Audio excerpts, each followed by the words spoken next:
या आप रामचरितमानस के उत्तरकांड के उस दोहे को याद करिए जिसमें लिखा है, अधम जाति में विद्या पाए, भयहु जथा अहि दूध पिलाए। इसका शाब्दिक अर्थ, भावार्थ यही होता है कि नीच जाति के लोग विद्या पा करके जहरीला हो जाते हैं। किस तरह से? जिस तरह से दूध पीने के बाद साफ होता है।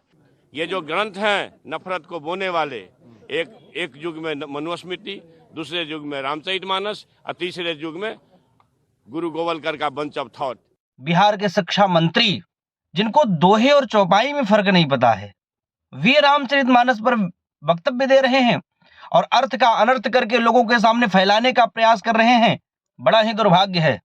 शिक्षा मंत्री महोदय ये बात बोल रहे हैं कि किसी दोहे में ऐसा लिखा है और फिर वो एक चौपाई बोल रहे हैं।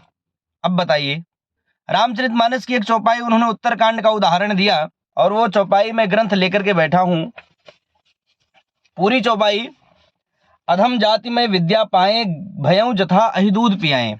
गरुण संवाद में काकभूषुंडी जी कहते हैं गरुण जी से कि अधम जाति में मैं विद्या पा करके ऐसा हो गया जैसा सांप को दूध पिलाने के बाद सांप हो जाता है। काकभूषुंडी जी अपनी बात गरुण जी से बता रहे हैं कि मेरे साथ क्या हुआ था। जिस गुरु से मैंने ज्ञान प्राप्त किया, ज्ञान प्राप्त करने के बाद उसी गुरु से मैं द्रोह करता रहा और वो गुरु जिन्होंने मुझे हमेशा उत्तम ज्ञान ही दिया है। और उस बात के बाद वो एक बात का और उदाहरण देते हैं कि जहिते नीच बड़ाई पावा, सो प्रथम ही हति ताहि नसावा। नीच व्यक्ति क्या करता है? जिससे बड़ाई प्राप्त करता है उसी को खत्म करने में वो लग जाता है। तो वो काकभूषुंडी जी अपने लिए बोल रहे हैं। हमारे यहाँ लगभग भक्त कहते हैं, लगभग लोग कहते हैं कि मौसम कौन कुटिल खलकामी, मेरे समान कौन कुटिल खलकामी है। इसका मतलब क्या है?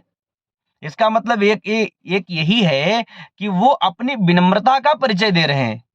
वो अपनी विनम्रता में ऐसा बोल रहे हैं कि भैया मैं बहुत अधम हूं, मैं बहुत नीच हूं, मैं विद्या पा करके अपने गुरु से मैं द्रोह कर बैठा। वो अपने लिए बोल रहे हैं। और जो कोई व्यक्ति अपने लिए पर्सनल बात बोल रहा है उसे हम सार्वजनिक तौर पर कैसे लागू कर सकते हैं? और ये बात संपूर्ण समाज के लिए, संपूर्ण व्यक्ति के लिए लागू करने की बात शिक्षा मंत्री जी महोदय बोल रहे हैं।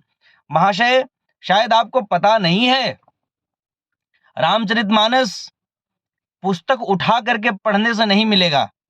उसका वास्तविक अर्थ जानना है तो किसी गुरु के सानिध्य में बैठ करके, जाकर के समर्पण करके उसे पढ़ने का प्रयास करिए। आपकी श्रद्धा तो है नहीं रामचरितमानस में, लेकिन ये जरूर है कि रामचरितमानस के मुद्दों को लेकर के आप राजनीति करना चाहते हैं। महाशय, नफरत रामचरितमानस नहीं फैलाती, नफरत आप जैसे लोग फैलाते हैं।